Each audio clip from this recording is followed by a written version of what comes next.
एक तो हमने लिख लिया इंग्लिश, एक हमने लिख लिया मैथ्स।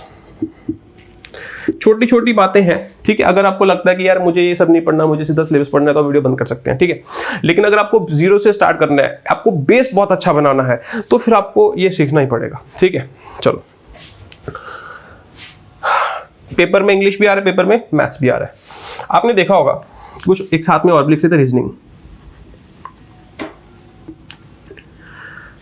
आपने देखा होगा मैंने कह दिया कि there is a student name A, कोई स्टूडेंट है, उसका नाम क्या है, ए है। अब ये सबके लिए अप्लाई नहीं है, जनरली बात कर रहा हूं, ठीक है। ध्यान रखना कि आप बोलो कि सर ऐसा हमेशा नहीं होता, हमेशा कुछ भी नहीं होता, कभी भी कुछ भी नहीं होता, ये जनरली बात की जा रही है। जनरली का मतलब क्या, नॉट ऑलवेज, ठीक है। There is a student name A, उसका नाम ए है, उसका मैथ्स बहुत अच्छा है। हमने देखा है कि जिन बच्चों का मैथ्स बहुत अच्छा होता है, उनकी जो टेंडेंसी होती है वो इंग्लिश में वीक होते हैं। मैं ये नहीं कह रहा बिल्कुल नहीं आती, ये जनरल टेंडेंसी है। हम मार्केट में देखते हैं, मुझे 4 साल हो गए पढ़ाते हुए, तो ये जनरल टेंडेंसी है। जिस बच्चे का मैथ बहुत ज्यादा स्ट्रांग है, उसका ऑब्वियस है कि इंग्लिश क्या होगा, वीक होगा, ठीक है। ये पता नहीं क्यों है, क्यों नहीं है, वो सारी चीजें डिस्कस करेंगे कैसे कैसे है। फिर जिस बच्चे का इंग्लिश स्ट्रांग है, उसको ऑब्वियस रीजन है, उसका मैथ्स क्या होगा, वीक होगा। तो ये वाइस वर्सा चलता रहता है, ठीक है। लेकिन आपने देखा होगा कि जिस बच्चे का मैथ्स स्ट्रांग है, उस बच्चे की रीजनिंग भी स्ट्रांग होती है। ये भी आप समझते हैं, इतना तो आपने नोटिस किया ही होगा। अगर आपने नोटिस नहीं किया, एक बार फिर से बता रहा हूं, मैं ऑलवेज की बात नहीं कर रहा, जनरली बात कर रहा हूं, ठीक है। तो इसका मतलब क्या है कि इन दोनों में कुछ ना कुछ कॉमन है, और जो इसमें कॉमन है वैसे ही इन दोनों में कुछ ना कुछ डिफरेंस है, इंग्लिश और मैथ्स में। तो वही हमने सबसे पहले देखना है कि इसमें ऐसा क्या डिफरेंस है जो इन दोनों में कॉमन है। क्या कॉमन है कि ये दोनों के दोनों क्या है, सब्जेक्ट है। सबसे पहले आपको ये समझना है, whereas English is a language, ठीक है। इतनी बात आपको समझना है। इसका मतलब ये है कि जैसे आप सब्जेक्ट को डील कर रहे हो, वैसे आप लैंग्वेज के साथ डील नहीं कर सकते।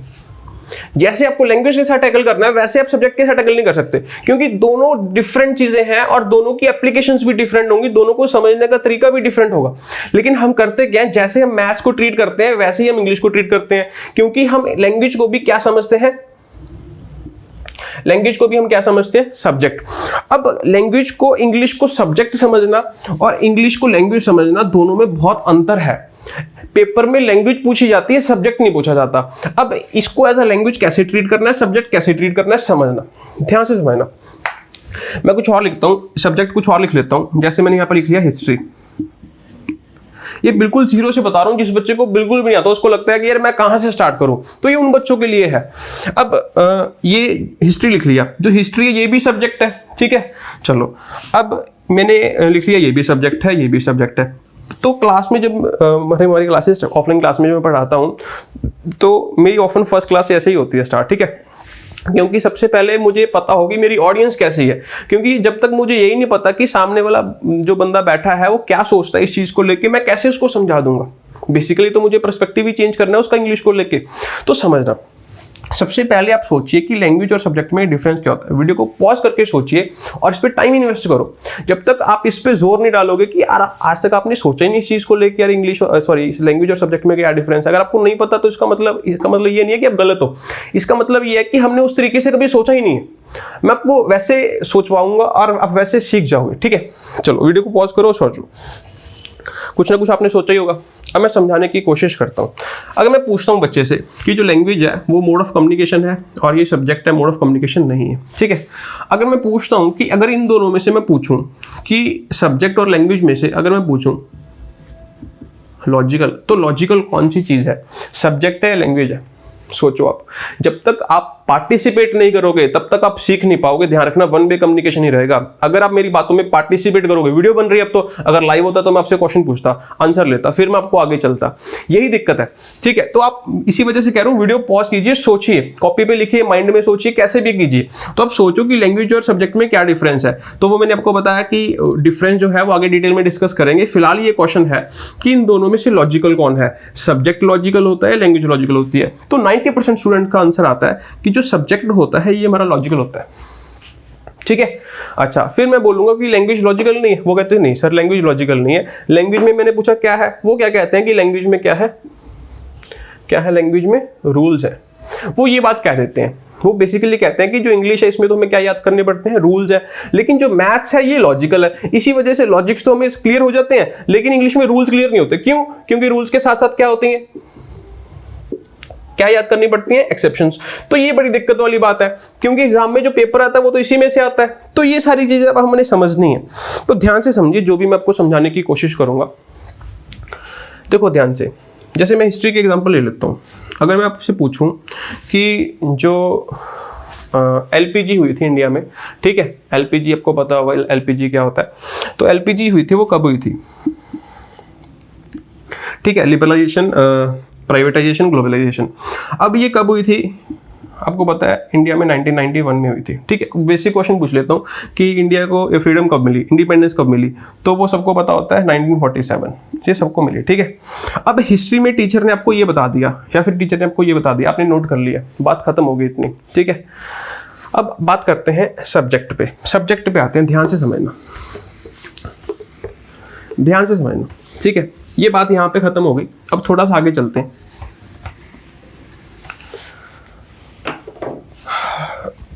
मैंने कह दिया, मैं आपसे क्वेश्चंस पूछूंगा, 2-3 बताना सोच सोच के, ठीक है। मैंने कह दिया सीता इज और आर, ठीक है, गीता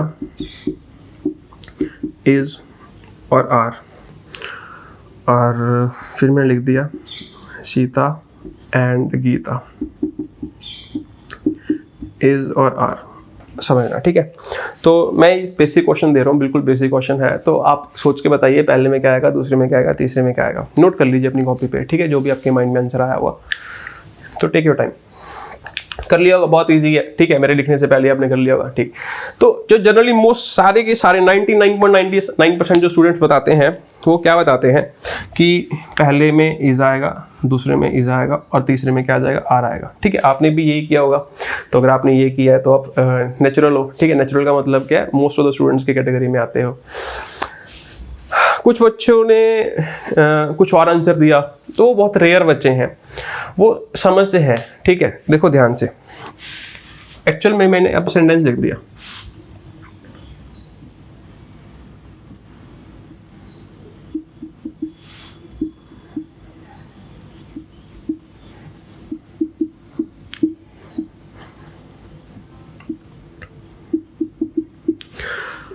अब मेरे को बताना कि जो इसका आंसर है वो सेम है या चेंज होगा। सोचिए, अगर आप सोच नहीं रहे तो वीडियो को पॉज कर दो, टाइम वेस्ट मत करो, ठीक है। अगर आप सोच रहे हो, मेरे साथ पढ़ रहे हो, पार्टिसिपेट कर रहे हो, तभी मेरे साथ जुड़े रहना, ठीक है, नहीं तो अपना खेलो कूदो ऐश करो।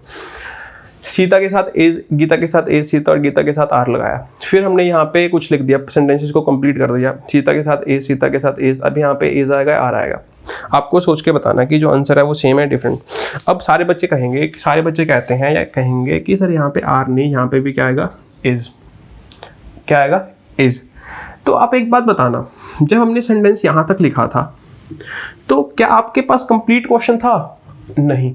जब आपके पास कंप्लीट क्वेश्चन नहीं है तो आंसर आपकी जेब में कैसे हो सकता है सर? हो सकता है? नहीं हो सकता। तो कहने का मतलब क्या है कि यहाँ पे क्या आ गया, क्या हमने आज तक क्या पढ़ा कि कभी भी singular noun plus singular noun, ये दो नाउन कभी भी इकट्ठे लिखे होंगे तो ये सब्जेक्ट जो है प्लूरल बन जाएगा, और इसके साथ अगर मुझे कभी भी वर्ब लिखनी होगी तो वो मैं सिंगुलर ना वर्ब यूज करके कौन सी वर्ब यूज करूंगा, प्लूरल वर्ब यूज करूंगा। अगर मुझे कभी भी सिंगुलर और प्लूरल वर्ब में से ऑप्शंस दी हो तो मैं कौन सी यूज करूंगा, ये यूज करूंगा। ये इंग्लिश की ग्रामर कहती है। ग्रामर का बेसिकली क्या कहता है, उसका रूल। तो इसका मतलब तो ये है कि जो ये थर्ड सेंटेंस है, फिर तो ये हमारा क्या हो गया, फिर तो ये हमारा क्या हो गया, एक्सेप्शन। तो आपने इसको रूल समझ लिया, इसको एक्सेप्शन समझ लिया। जब आप इंग्लिश को ऐसे लेके चलोगे, इंग्लिश को आप रूल प्लस एक्सेप्शन लेके बोलोगे, तो तब भी हमें वहां पे उसको क्या कहना पड़ेगा, सब्जेक्ट, क्योंकि इसमें कोई लॉजिक तो है ही नहीं। ये तो रूल आपने याद कर लिया। जैसे हिस्ट्री में आपने याद किया था कि 1947 में हमारा देश आजाद हुआ, क्या इसमें कोई लॉजिक है? क्या ऐसा है कि किसी एग्जाम में 1947 लिखना पड़ेगा, सिचुएशन चेंज करके मोल्ड करके कुछ अलग से पूछ के किसी घुमा के क्वेश्चन पूछ लिया तो 1948 आ जाएगा? क्या ऐसा कभी भी पॉसिबल हो सकता है? नहीं। It's a fact, it's a never ending fact. कभी भी ये चेंज नहीं हो सकता, आप इसको चेंज नहीं कर सकते, किसी भी एग्जाम में कैसे भी पूछा जाए।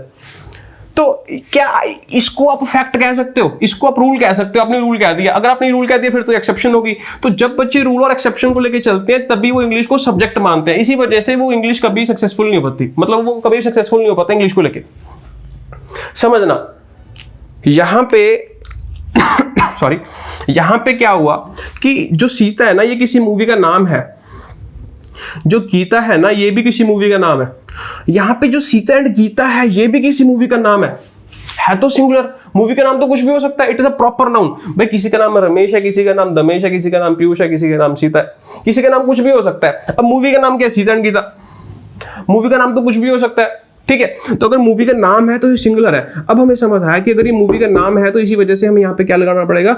इज। तो अब एक चीज समझना, यहाँ पे हमने ग्रामर फिल की, यहाँ पे हमने ग्रामर फिल की, तो वो किसके आधार पे ग्रामर फिल कर रहे हो आप? किसके आधार पे जो आंसर लिख रहे हो? सिर्फ एक चीज के आधार पे। किसके आधार पे? सिचुएशन। सिचुएशन का मतलब क्या है कि लैंग्वेज में थॉट्स होते हैं और थॉट के पीछे हमेशा क्या होती है? एक सिचुएशन। और उसी सिचुएशन को हम क्या कहते हैं? क्या कहते हैं? कंटेक्स्ट। तो लैंग्वेज में एक चीज आपको समझनी है, किसी भी लैंग्वेज में और सब्जेक्ट में क्या डिफरेंस होता है। देखो क्या डिफरेंस होता है, मैं समझाता हूं। जैसे हमने पढ़ा था कि सब्जेक्ट है, ठीक है, इसको हमने रूल याद कर लिया, चलो इसको ऐसे लिख देते काम आएगा। अब हमने पता चल गया कि ये सब्जेक्ट है।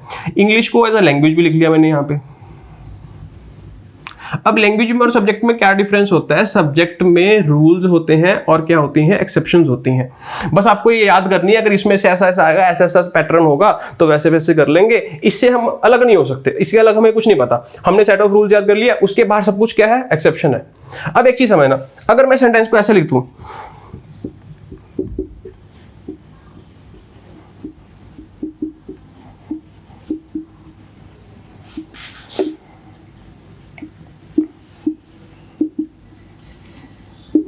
सीता एंड गीता इज और आर गुड फ्रेंड्स। अब मुझे एक चीज बताना, सोच के बताना, मैंने यहां पे लिखा सीता एंड गीता इज और आर गुड फ्रेंड्स। अब यहां पे इज आएगा, आर आएगा, सोचो। अब यहां पे क्या आएगा? आर। क्या आएगा यहां पे? आर।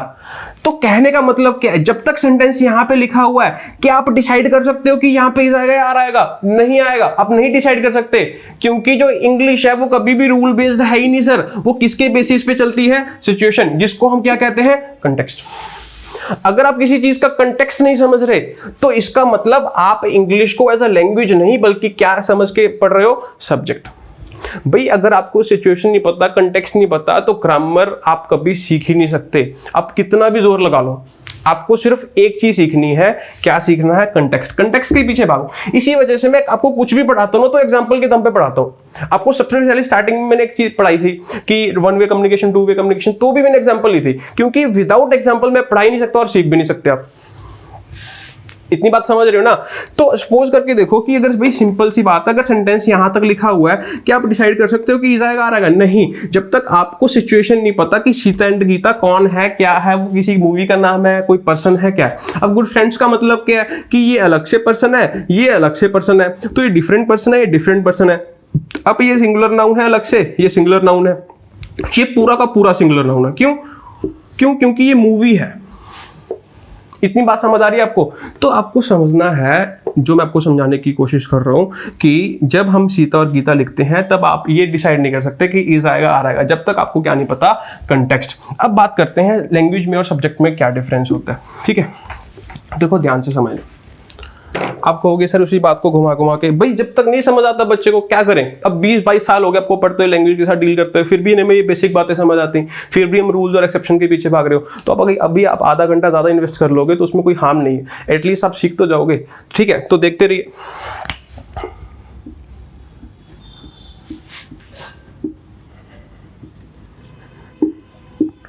लैंग्वेज में, सॉरी, सब्जेक्ट में बेसिकली क्या होते हैं? फैक्ट्स होते हैं, ठीक है।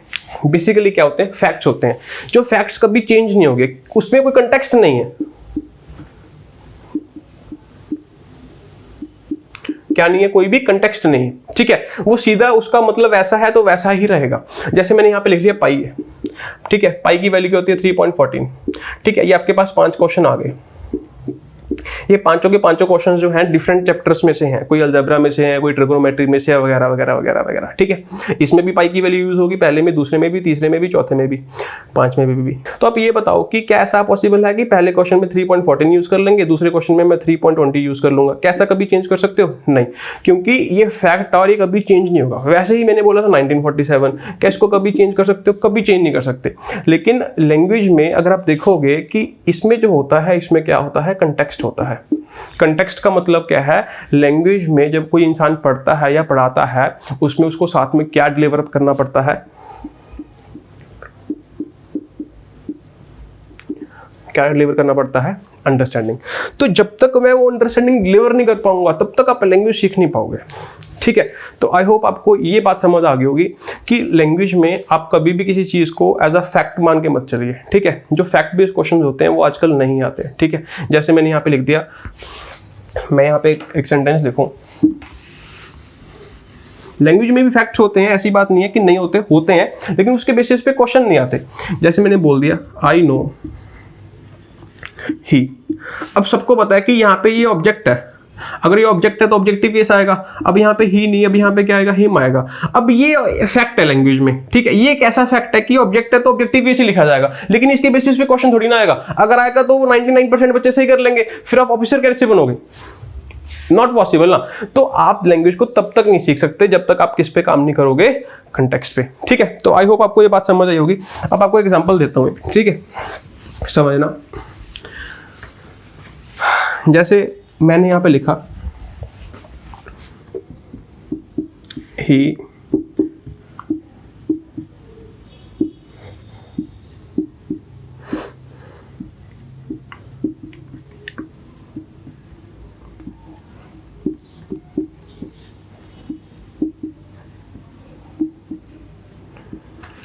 अब मैं आपसे पूछूं कि इसमें क्या आंसर आएगा।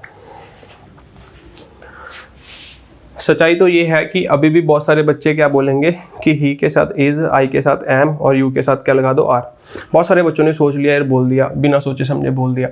तो भाई आपने फिर लैंग्वेज को सब्जेक्ट कंसिडर कर लिया, क्योंकि आपने फैक्ट को यहाँ पे रिप्रेजेंट कर दिया कि भाई जो ही है ना उसके साथ तो इज ही आएगा। ठीक है, जो आई है उसके साथ तो एम ही आएगा, और जो यू है उसके साथ तो आर ही आएगा। ठीक है, फिर हमने वैसे ही इसको सब्जेक्ट ट्रीट कर लिया, लेकिन ये सच्चाई नहीं है। मैं सेंटेंस को अगर कंप्लीट करूँ,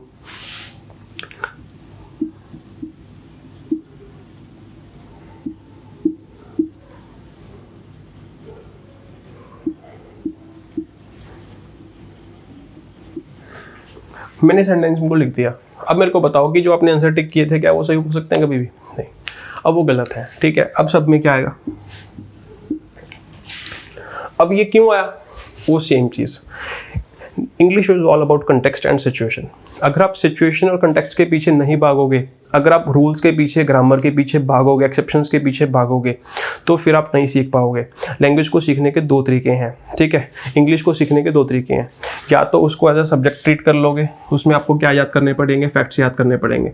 ठीक है, फैक्ट्स का मतलब क्या? रूल्स याद करनी पड़ेंगी आपको। ठीक है, और एक्सेप्शंस याद करनी पड़ेंगे। या फिर उसको एज अ लैंग्वेज की तरीके से ट्रीट करो। भी जो थॉट बोला जा रहा है, उस थॉट का मतलब क्या है, उसको किस सिचुएशन में बोला गया, वो सिचुएशन समझो पहले, फिर उसके अकॉर्डिंग ग्रामर उसके पे लगाओ। अब हमें पता है कि भाई यहाँ पे ही के साथ क्या नहीं आ सकता, यहाँ क्या नहीं आ सकता, ना तो एम आ सकता ना आ सकता, तो ईजी है, चलो दोनों में इज आएगा। लेकिन यहाँ पे आई के साथ हमने इज कैसे लगा दिया? कुछ बच्चों को तो अभी भी नहीं ये समझ आ रहा होगा कि यार मैंने कैसे इज लगा दिया। तो ये आपने आंसर करना है, आपने आज कमेंट करना है कि आई के साथ यहाँ पे इज क्यों आया और यू के साथ इसमें इज क्यों आया। ये आपको मैं नेक्स्ट वीडियो में एक्सप्लेन करूंगा। ठीक है, तो आई होप आपको यहाँ तक बातें क्लियर हुई होंगी। इसको हम नेक्स्ट वीडियो में, बहुत जल्दी आएगी नेक्स्ट वीडियो, और इसी को हम डील करेंगे। और इसके अलावा और भी बहुत सारे अच्छे क्वेश्चन हैं बेसिक से, जो बेसिक्स आपसे क्लियर होंगे। ठीक है, तो वो वैसे वैसे क्लियर करते जाएंगे। आपने कमेंट करके बताना है कि इसके साथ ऐसा ऐसा क्यों आया। ठीक है, 2 क्वेश्चन और आपको दे रहा हूँ, तो वो भी आपने कमेंट करके बताना है उसके साथ क्या आएगा।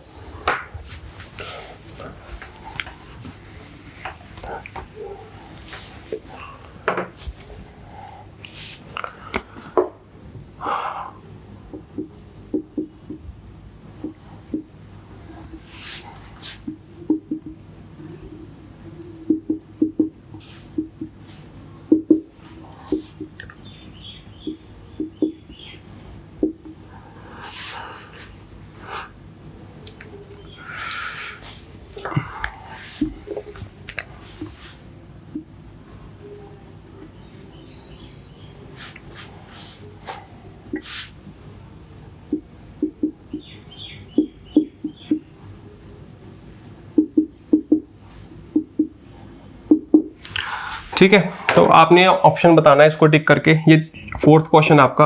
तो आपने इनका सबने आंसर लिखना है और आपने बताना है कि ऐसा क्यों हुआ। ठीक है, नेक्स्ट वीडियो बहुत जल्दी आएगी और उसमें हम ये सारी डिस्कस करेंगे और हम डिस्कस करेंगे कि लैंग्वेज का सिलेबस क्या होता है, आपको क्या पढ़ना है, अगर आप बैंक के लिए हो तो आपको क्या पढ़ना है, आप SSC के लिए हो तो क्या पढ़ना है, और हम कैसे कैसे पढ़ेंगे। हम कुछ बच्चे ऐसे भी हैं जिन्होंने कोचिंग ले ली है, उनके लिए कि मैं क्या लेके आ रहा हूँ, जो बच्चे बेसिक से पढ़ना चाहते हैं उनके लिए क्या है, जो बच्चे कॉम्प्रिहेंशन पढ़ना चाहते हैं उनके लिए क्या है। तो वो सारी चीज़ें डिस्कस करेंगे, वो गैप कैसे डील करनी है, फ्रेजल वर्ब कैसे डील करनी है, वो सारी चीज़ें डिस्कस करेंगे। अभी के लिए हम सिर्फ इतना ही करेंगे। ठीक है, थैंक यू, बाय।